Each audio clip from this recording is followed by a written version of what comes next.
Salla Ramakrishna, sir. Aruku Parliament District, sir. I belongs to tribal community, Pader Assembly, booth number 281, sir.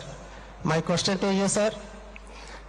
Our government is doing so much activities in India level, sir, in village level also. As worker as a BJP, I want to ask how to go to the field to contribute in this process, sir.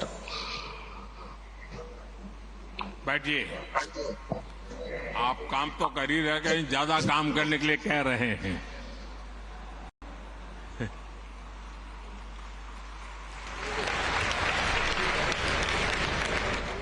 देखिए, कार्यकर्ता के दिल में और ज्यादा काम करने की भूख होना, ये भी बहुत बड़ी ताकत है। आंध्र गारू को मेरा अभिनंदन। देखिए, 2047 में जब हमारे देश की आजादी के 100 साल होंगे और हम देश को विकसित भारत बनाना चाहते हैं, लेकिन भारत विकसित तभी होगा जब गांव विकसित होगा।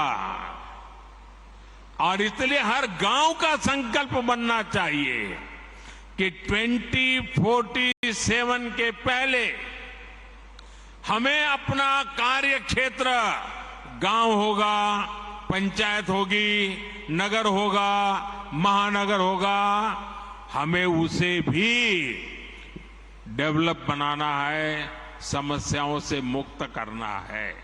और इसके लिए छोटे छोटे प्रयास ही बहुत बड़ी असर दिखा सकते हैं। जैसे कि हमारा गांव कैसे हरा भरा हो, कैसे गांव में स्वच्छता को लेकर हम अलग अलग कार्यक्रम शुरू कर सकते हैं, हम गांव में सोलर को कैसे बढ़ाएं, सोलर एनर्जी की गांव में कैसे आदत डालें। आज भारत सरकार सोलर एनर्जी पर इतना जोर दे रही है, हमारे भाजपा बूथ कार्यकर्ता ये ठान ले कि अगर किसी गांव में 100 घर है तो अगले 2 साल में वहां सौर ऊर्जा का ज्यादा से ज्यादा उपयोग हो। हमारे किसान हो, उनको समझाएं, सोलार पंप का उपयोग करिए, आपका पैसा भी बच जाएगा। ज्यादा से ज्यादा लोग कैसे सोलार लगवाए, हम उनको प्रेरित करें। काम सरकार का नहीं है, जनता जनार्दन में ले जाने का एक सकारात्मक तरीका है। उसमें बैंकों से जो कैसे मदद मिलती है, उनको बैंकों से मदद कैसे दिलवाए, आर्थिक सहयोग बैंकों से मिलता है, उन तक कैसे पहुंचे, उनको इनकी जानकारियां हम कैसे दें। आप जानते हैं, केंद्र सरकार के प्रयासों से स्कूलों में ड्रॉप आउट रेट बहुत तेजी से कम होता जा रहा है, लेकिन फिर भी भाजपा कार्यकर्ता ये सोचे कि मैं जिस बूथ में काम करता हूं वहां कोई ड्रॉप आउट नहीं होगा। बेटा हो या बेटी 100% पढ़ेंगे, इसके लिए मैं काम करूंगा।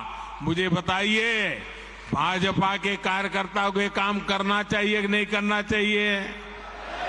आपका बूथ मजबूत होगा कि नहीं होगा? आपके गांव में से अशिक्षा जाएगी कि नहीं जाएगी?